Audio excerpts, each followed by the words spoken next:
Alright, Shalom, it's your brother Yonatan. Alright, first and foremost, I want to give all praises to the Most High, Yahweh, Bahashem, Yahushai, Bahashem, Rekha HaKodash. I want to give double honors to the apostles and the elders of Great Millstone. I want to say Shalom to all the brothers and, of course, the few sisters who are pursuing this truth in sincerity. Alright, may the blessing of election be upon your house. Alright, this is my do a lesson folder. If I see a reel or a video on social media, I use it as inspiration to speak on spiritual things and topics. So I might jump through a few here and see where the Spirit takes us. Now here's the key to the law of accumulation. This law says that everything counts. Everything that you do counts. The biggest mistake that people make is they think that only what they want to count counts. No. When you read a book, when you listen to an audio program, when you go to a course, when you go to bed early and get up early and you work, it all counts. And it's all going on the plus side. And we always make the statement, especially on my page, you are what you give your time to. You are what you give your time to. Okay? And if you're pursuing Yahweh Shem Yahushai, you understand that you're not just an Israelite on camp day when you cut the camera on. You always have the Lord's way in the forefront of your thoughts, in the forefront of your doings. Okay? To become that new creature. You're either building up the spiritual man or the carnal man. And they're going to have to duke it out at the end of this thing.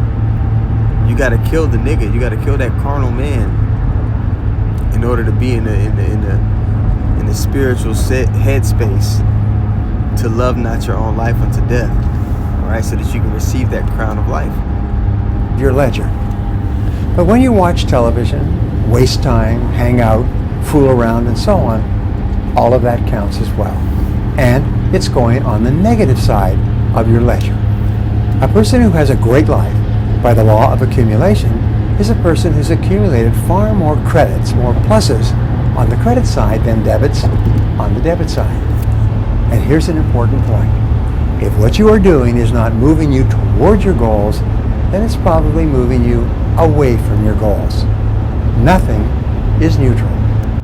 All right, so this is Ephesians 5 and verse 14. That's where we'll start. All right, it reads, "Wherefore he said, Awake, thou that sleepest." And we know that even us, although we know this truth now, before this we were in a sleep state. We were in a dead state.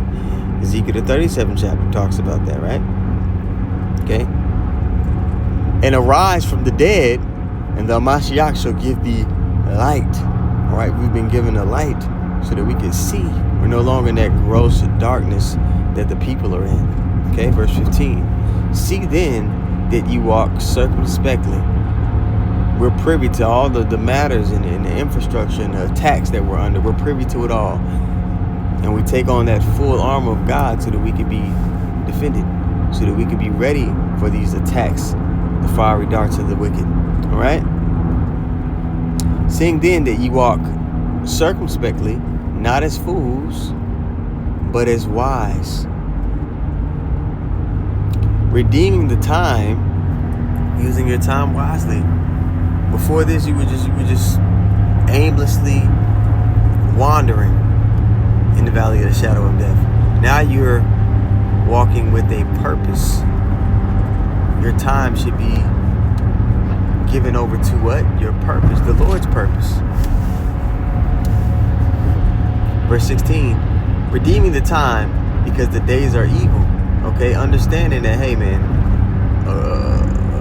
not only is the time wicked now, but it's going to get worse. And there's going to be a time of testing for the believers that come with it. So I need to use this time to be equipped in the spirit to weather the storm, to pass the test. My faith needs to be built up, so I'm in the spirit to lean on Yahweh Shem Yahushai in the times of great evil.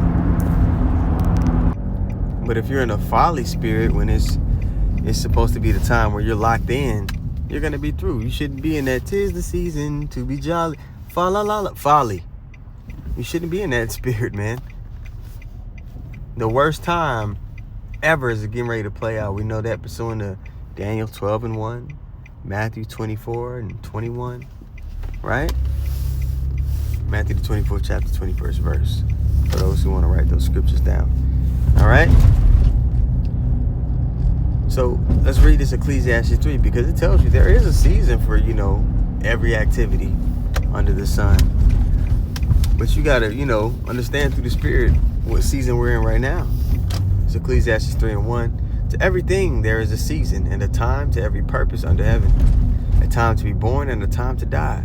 A time to plant and a time to pluck up that which is planted. A time to kill and a time to heal. A time to break down and a time to build up. A time to weep and a time to laugh. A time to mourn and a time to dance. A time to cast away stones and a time to gather stones together. A time, and right, the third temple is being built. Each man represents a brick or a stone. Right now, the elect are being drawn in and being gathered together. Not in the sense of nation building to establish something here within this kingdom. But no, the elect are fearing the Lord. They're preaching the word. All right?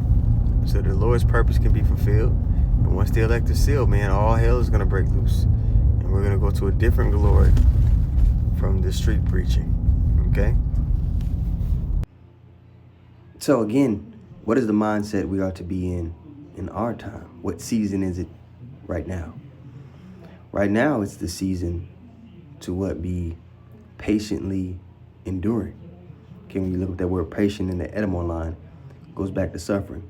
But we're suffering in the sense because we're longing for the kingdom to be established. We know something much greater and better is to come. We're under the curses, but we're equipped with this knowledge to still strive lawfully while we're in this predicament.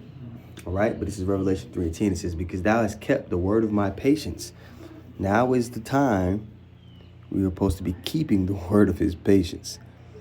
I also will keep thee from the hour of temptation. So the payoff for keeping the word of his patience is being protected, watched out for, covered. The Lord is our covering during the time of Jacob's trouble, when you go to Jeremiah 30:7. I will also keep thee from the hour of temptation. And this is primarily going to when Esau starts instituting the chip, making it mandatory and by force. All right. I will also keep thee from the hour of temptation, which shall come upon all the world to try them that dwell upon the earth. All right. So I'm going to leave you with one last precept. Okay, this is Proverbs 6:9. We're going to read it in the NLT here. It says, but you lazy bones, they're not in the spirit to do the work of the Lord. They're not in the spirit to pursue righteousness. They're not in the spirit to seek righteousness, seek meekness, so that they may be hid in the day of the Lord's anger, like it talks about Zephaniah 2 and verse 3. It says, when will you awake? Verse 10, a little extra sleep, a little more slumber, a little folding of the hands to rest. Then poverty will pounce on you like a bandit. Scarcity will attack you like an armed robber. Now, we're under the curses. Yeah, we're for the most part, our people are at the bottom of the economic totem pole, the social totem pole. But spiritual poverty is getting ready to strike. Meaning zero covering in the day of evil that's coming.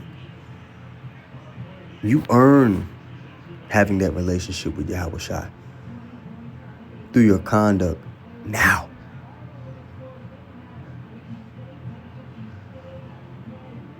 So these people are going to be out here naked, man. 2/3 of our people are going to be out here naked without a covering. And the devil's going to be in his final form.